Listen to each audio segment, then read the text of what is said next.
Hey folks, how are you? Michael, how you doing?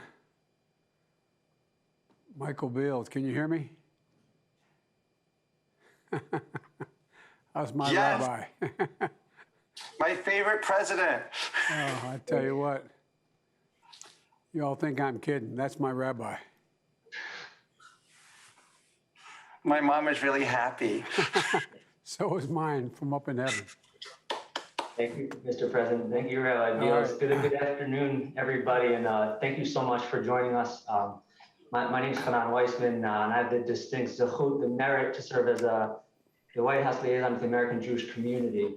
If you can hear me and see me now, you're one of more than 1,000 rabbis and Jewish Americans who have gathered around phones and computer screens throughout the country for today's special and meaningful event to mark and commemorate the Jewish high holidays, to usher in Rosh Hashanah, and to do so with none other than the President of the United States, Joe Biden.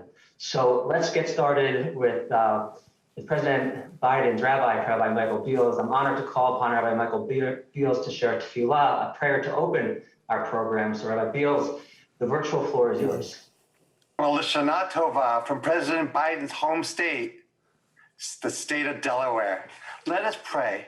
Rabbana Olam, Master of the universe, these high holy days are a time of uncertainty as we navigate between in-person versus virtual services, balancing spiritual needs with health needs. This is also an extraordinary time for helping others, from victims of Hurricane Ida to uprooted Afghan refugees seeking a safe haven in our country. This is also a time for us to redouble our efforts in the name of economic, social, and racial justice, and for healing our environment before it is too late. After all, on Rosh Hashanah, we celebrate the birthday of the world you created.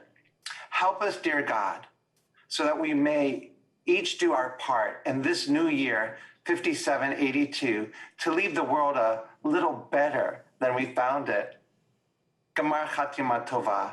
May our dear president, who I love, his administration, our fellow citizens, including those assembled on this call, be inscribed in the book of life for a healthy, sweet, and productive new year, the Imru. And let us say, Amen. Amen. Thank you so much, Rabbi Beals, for those uplifting words. We now turn it to Rabbi Mark Drash from the Rabbinical Council of America, who will introduce the President of the United States. Thank you so very much, Hanan. Mr. President, we are very honored by your invitation to join you today. As a man of deep personal faith, you understand why the high holy days are so spiritually meaningful to us. It is a time in which we reflect on the year that has passed, repent for our shortcomings, and pledge to do all that we can to do better in the year ahead. It is notable that our most heartfelt prayers during Rosh Hashanah and Yom Kippur are said in the plural, reminding us that our fates are tied one to another's, and that we are responsible one for the other. Mr. President, at this difficult moment in our nation's history, we know that as Americans, that despite all of our differences, our fates are intertwined, and our nation's destiny will be determined by our ability to see and to celebrate the humanity and the divine image in which each person is created. In addition to our personal prayers during this time, we will pray for you as well. May God grant you wisdom, strength, and to you and to all of your dear ones, health and well-being as you continue to lead our nation to greater strength. Thank you so very much. Thank you. Am I to speak now? Please. Well, thank you very much. I should start off with a bit of an apology. When I was vice president for 8 years, I had a celebration at my home, my temporary home, the vice president's residence. And I had planned on doing that here at the White House, but for COVID. So next year, I hope, next year.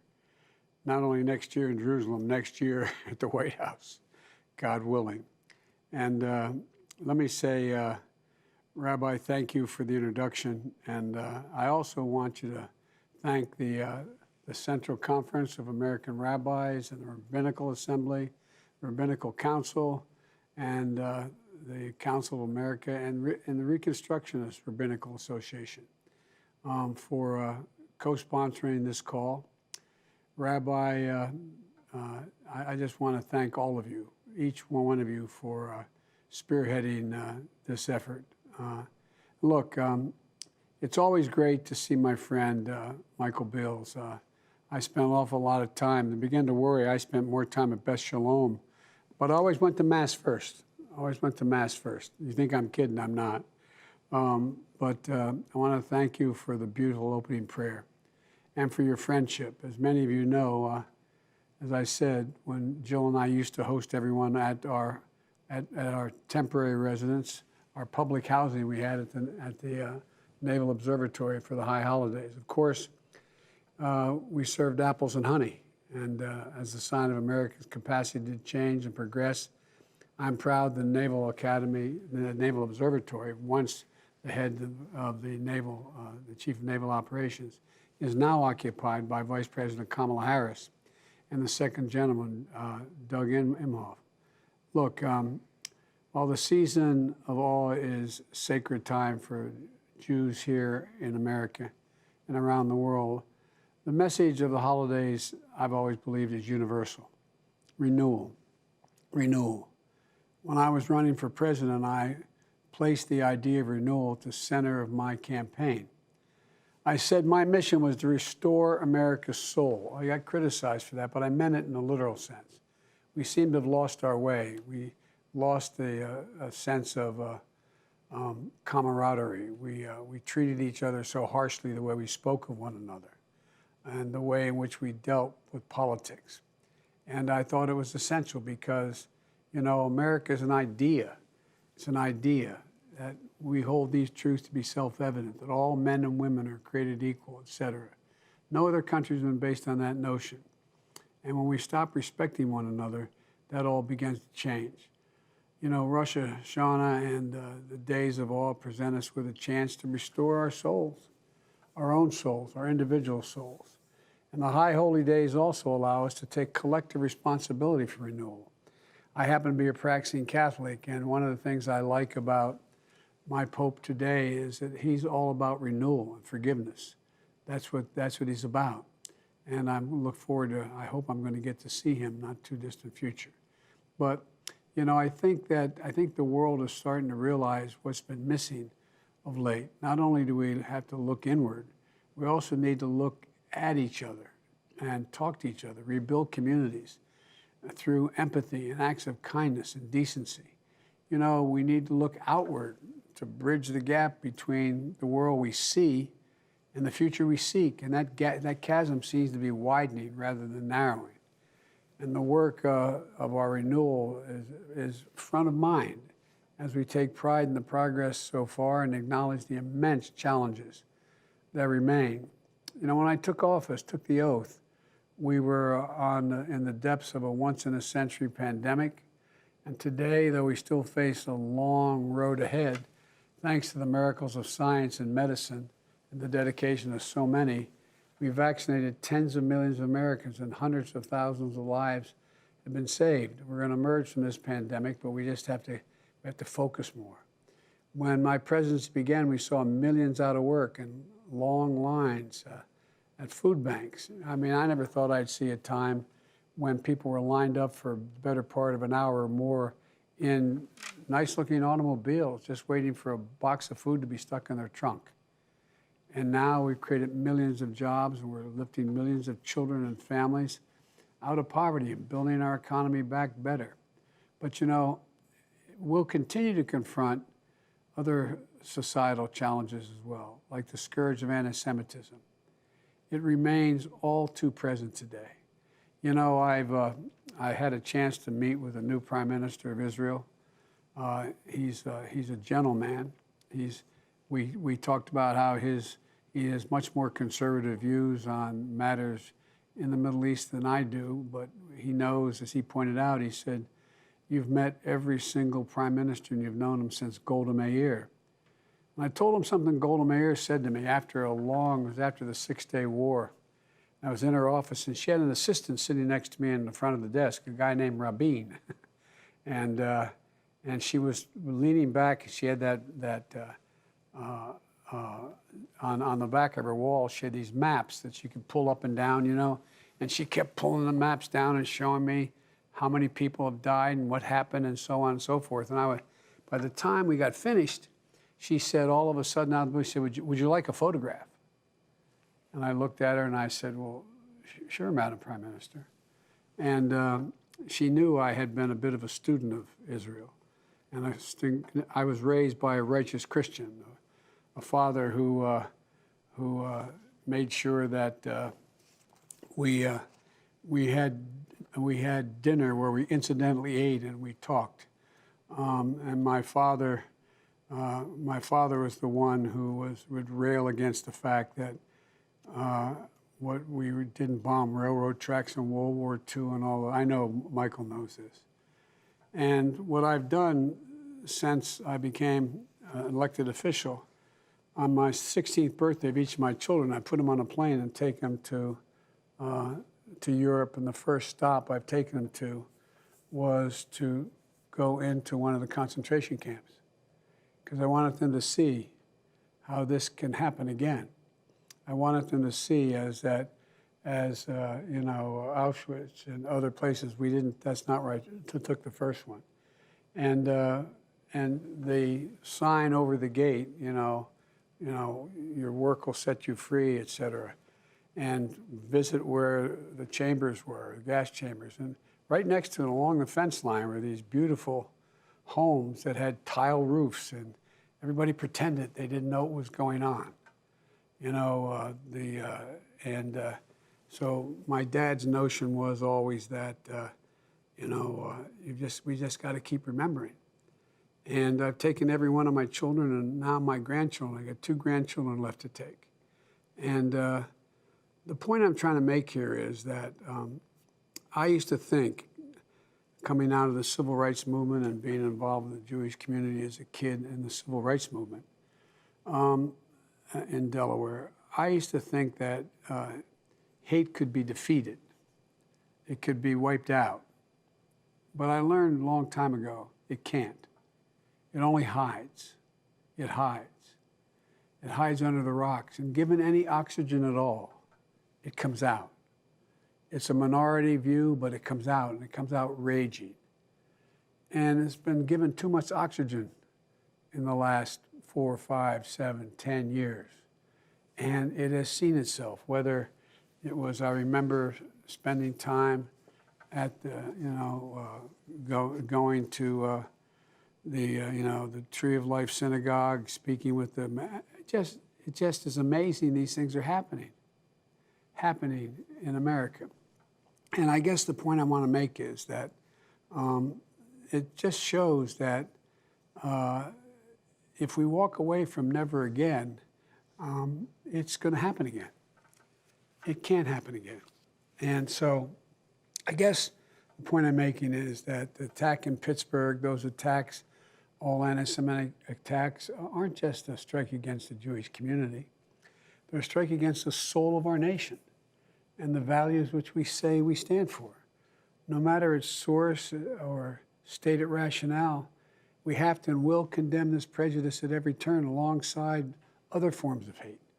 But you know, it's time that we be deeply mindful of a world beyond our borders, even as we did what was necessary and right to end 20 years of war in Afghanistan, and we mourn all those who we lost, including 13 brave service members who were killed alongside so many other innocents in an act of terror and malice.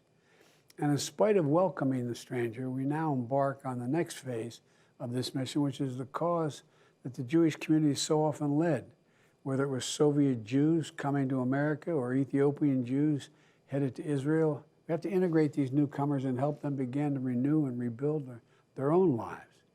And in this new year, we're going to have to remain steadfast in our pursuit of peace.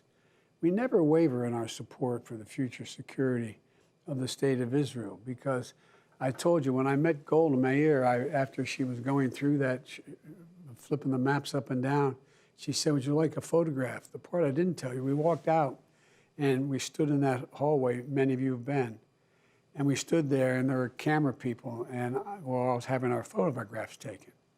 And she, without looking at me, she said, "Senator, you look so somber. Don't worry." And I, without looking at her, I said, "I am very worried based on what you just told me." She said, "No, no. We Jews have a secret weapon in our fight with the Arabs." And I turned and looked at her. It's a true story. I've written about it. And she said, "We have no place else to go. We have no place else to go." Well, the truth of the matter is that's probably true, but it's so sad. And we have to continue to fight like hell to make sure there's any place can be gone. We're going to maintain those deep bonds that started at the birth of the Jewish state, a bond I'm honored, had the honor of renewing with Prime Minister Bennett at the White House last week. The challenges before us, I think, are monumental. But if Jewish history and tradition teaches us anything, it's the resilient belief in the promise of tomorrow. Even after the worst destruction and pain, the Jewish people have recovered, rebuilt, emerged stronger than before. And so must we. And may God inscribe each of us in the book of life. And I hope you all have a happy and healthy and sweet new year. Shana Tova. But I want to say one more thing. I just want you to know that there is hope for some religious collaboration down the road here.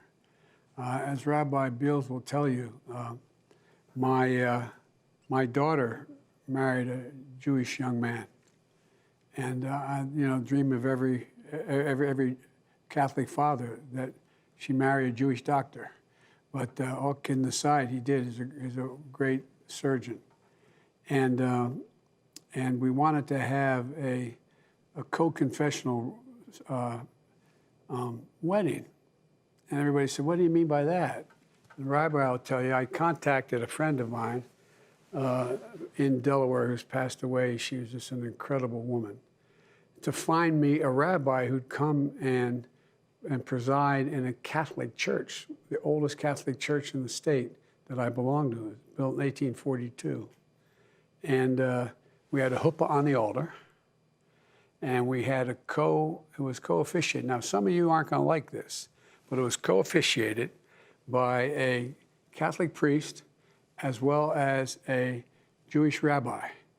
And I'd only asked one thing. They asked me, I arranged it, and I only asked one thing. There's a psalm there's a hymn, my favorite hymn in the Catholic Church, based on a psalm. And it's a psalm that talks about life, and so I asked if that psalm, that hymn in the Catholic Church, and it says, "May he lift you up on eagle's wings and bear you on the breath of dawn, and let the light shine upon you," etc., and hold you in the palm of his hand. And they played, and my mind's going blank now. What's the song that is played where everybody is on the chair, everybody, what I can't remember it anyway. And that's the song that was played. So, I don't know what the hell's going on here. I just had one little favor, just that they played on eagle's wings. But look, I'm taking too much of your time, but I really, honest to God, believe that we have a possibility to make things so much better. And we just have to believe it. I always am criticized by my colleagues in the Senate because I'm always quoting Irish poets. They think I do it because I'm Irish. I don't do it for that reason, Rabbi Person. I do it because they're the best poets in the world. That's why I do it. But there's a poem that written by a famous Irish poet who said that he talked about the future, and he said, "The world's changed utterly. A terrible beauty has been born, but it can be made beautiful." There's so much we can do. People are looking over the edge, and they're all of a sudden realize we've got to change. We've got to change. And I'm not being solicitous, but I think the Jewish community is sort of the backbone of staying with what's right. And so I'm looking forward to continue to work with you. And again, happy holidays.